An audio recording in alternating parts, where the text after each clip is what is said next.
gente, tudo bem?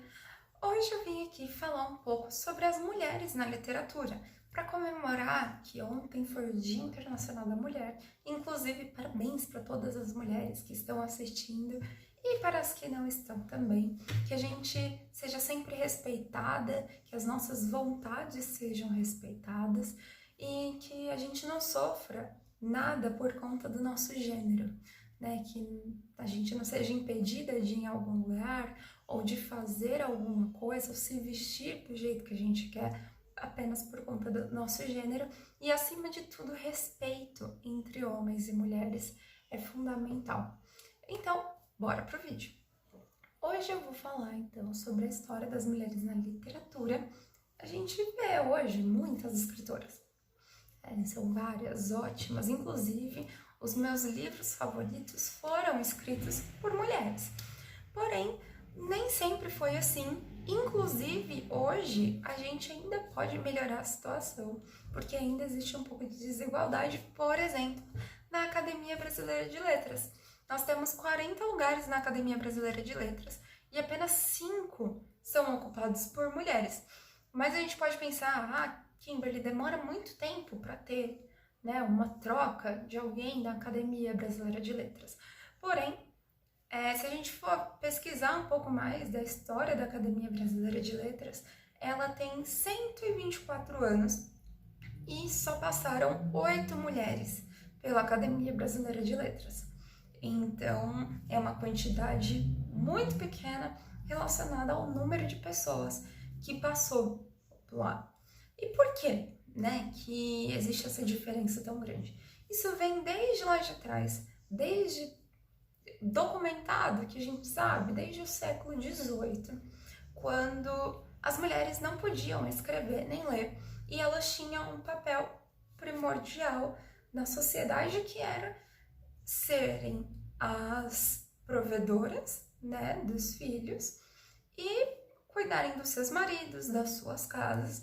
E elas tinham basicamente essa função: cuidar da casa, do marido e de seus filhos, e cuidar de todos eles. E a mulher não era vista como um ser político, como uma pessoa que estava inserida na sociedade, que podia discutir e fazer as coisas. Então, elas não eram estimuladas a ler nem a escrever. E quando algumas mulheres aprenderam a escrever e começaram a escrever realmente, né, e a divulgar mais essas escritas, elas só eram permitidas de escreverem sobre coisas que o patriarcado, que os maridos permitiam. Então, eram coisas sobre casa, sobre arrumação de casa, livros de receitas, como cuidar melhor dos seus filhos, manter sua casa organizada, essas coisas assim. Elas não eram livres para escreverem sobre o que elas queriam.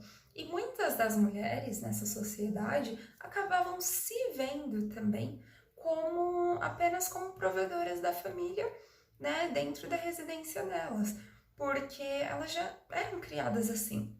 Então, as poucas, né, que tinham ideias diferentes, que queriam escrever sobre assuntos diferentes, eram impedidas nesse período legalmente, né, tanto legalmente quanto socialmente, mas elas não podiam escrever sobre outros assuntos.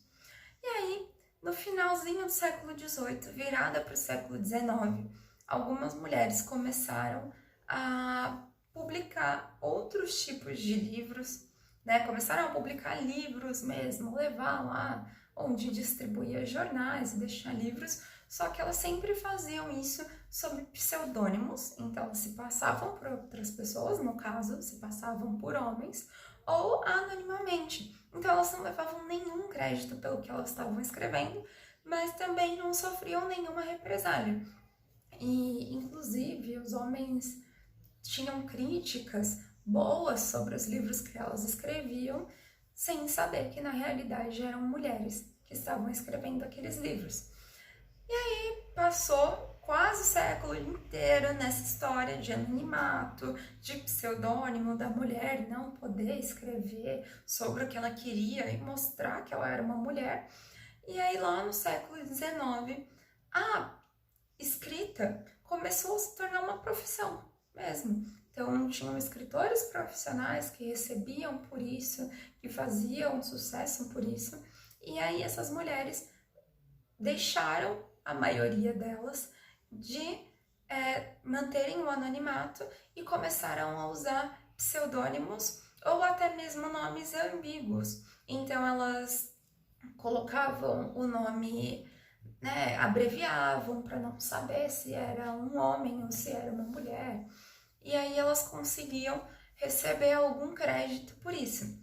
Uma das pessoas que manteve o anonimato foi a Jane Austen. Ela não tinha nenhum dos livros dela assinado em vida e apenas depois da morte dela que descobriram quem era que escrevia esses livros e aí deram o nome realmente ao livro. Antes só vinha o que falava, né, sobre o que era o livro, qual que era o nome do livro, e não tinha nome de ninguém como autor. Ainda hoje no Brasil mesmo existem obras muito importantes que são anônimas até hoje. Provavelmente elas foram escritas por mulheres, mas não descobriram quem era essa mulher. Provavelmente ela faleceu antes de alguém descobrir e até hoje se mantém anônima essa obra. E aí a gente pensa, ok, século XIX, lá para a virada do século XX, provavelmente, né, tinha mudado. A gente já tinha uma revolução tecnológica, né, já tinha mais informação no mundo todo.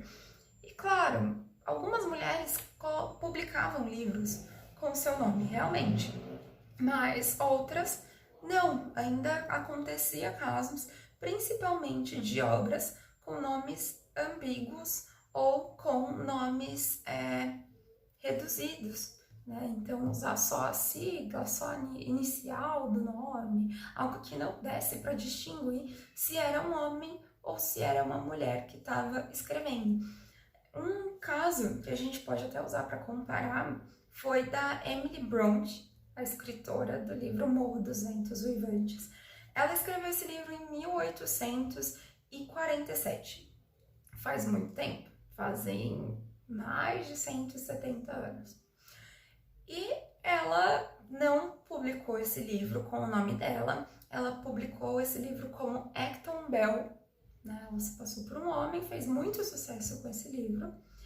E só depois de muitos anos que descobriram que era uma mulher que escrevia, né, que escreveu esse nome tão famoso. Inclusive, quando descobriram que foi ela que escreveu, um jornal que tinha criticado super bem o livro dela, com o nome de Acton Bell, quando descobriu que era uma mulher, publicou outra crítica falando extremamente mal do livro, que era o que acontecia muitas vezes. As mulheres sofriam represálias por serem mulheres, escrevendo livros, escrevendo sobre o que elas queriam, sobre não só autobiografias, que era o que se achava muitas vezes.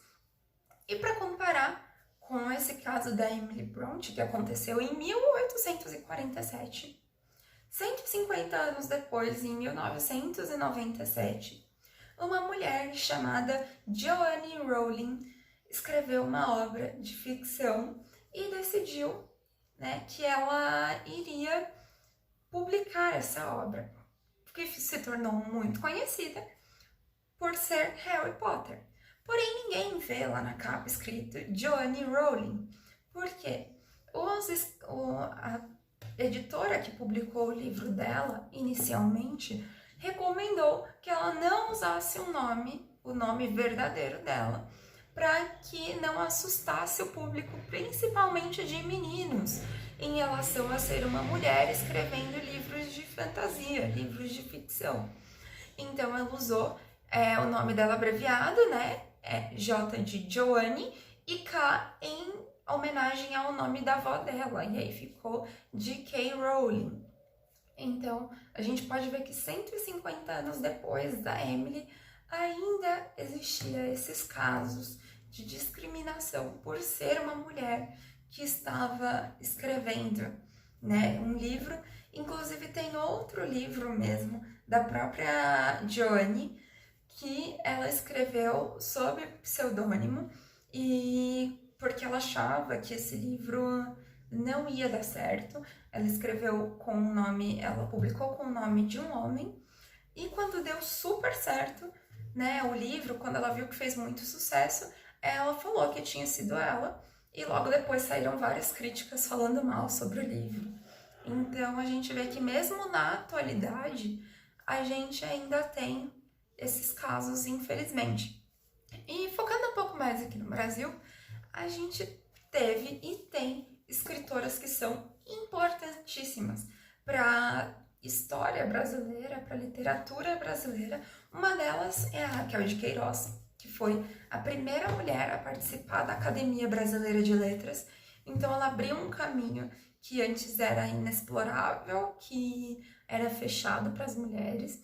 Então ela foi a grande iniciante aí nessa patente mais alta de literatura brasileira. E outro exemplo muito bom é a Tatiane Belinque, que ela foi responsável por aumentar a literatura infantil. Ela popularizou a literatura infantil no Brasil e, além disso, ela também fez a tradução de obras universais como Tolstói para o português, né? E ela ainda foi a responsável pela primeira adaptação do Sítio do Pica-Pau Amarelo para televisão. Então, essas mulheres e outras muitas mulheres na literatura, inclusive todas as mulheres são importantes, independente do tipo de livro que ela escreva. Elas têm sim que continuar escrevendo sobre o que elas quiserem, sobre o que elas tiverem vontade, seja astrofísica, seja química quântica, ou seja sobre autoconhecimento, sobre relacionamento. Não existe um tema específico para mulheres escreverem. E agora eu vou mostrar alguns livros que eu gosto muito e que foram escritos por mulheres. Esse daqui é uma duplinha, então são esses dois. E esse daqui é o A Guerra que Mudou a Minha Vida e esse A Guerra que Me Ensinou a Viver. Esse livro é incrível. Eu acho que todo mundo que tem a oportunidade de ler esse livro, leia. É muito bom. Ele fala sobre a história de uma menina que viveu durante a Segunda Guerra Mundial e que fugiu da mãe dela em plena Segunda Guerra Mundial, ela e o irmão dela. E é incrível, só tenho isso a falar, é maravilhoso. E ele foi escrito pela Kimberly Brubaker. Inclusive, eu comprei esse livro só porque era do mesmo nome que o meu. E no final, é um dos meus livros favoritos. Esse daqui, Poliana. Poliana foi escrito por Eleanor e ele é um livro muito legal. Eu acho que é um livro que pode ser lido por diferentes idades, sejam crianças ou adultos. É um livro que toca muito e ao mesmo tempo é uma leitura bem fácil, é bem tranquila. Aqui estão os dois livros sobre o qual eu já falei, já fiz vídeo no Instagram, que é O Ódio que Você Semeia e Um Lugar Bem Longe Daqui, que foram escritos por mulheres incríveis. Esse daqui, da Claire Vanderpool, que se chama Em Algum Lugar nas Estrelas. Esse também é um dos meus livros favoritos, inclusive ele veio com um marca-páginas maravilhoso. E eu comprei esse livro porque eu gosto muito de astronomia, eu acho muito legal. E eu comprei mesmo pela capa, ele é lindo, uma capa dura, incrível, uma contracapa maravilhosa. E no final a história me impressionou, é um livro de fantasia que fala sobre um menino que foi deixado no colégio interno durante as férias. E aí acontece toda uma aventura por trás. É um livro bem legal. E esse daqui é o livro Melancia, da Marian Keyes. E esse livro é muito engraçado. eu gostei bastante, mas ao mesmo tempo que ele foi muito engraçado, também foi um livro que me tirou algumas lágrimas. Então eu achei muito legal isso e recomendo para todo mundo.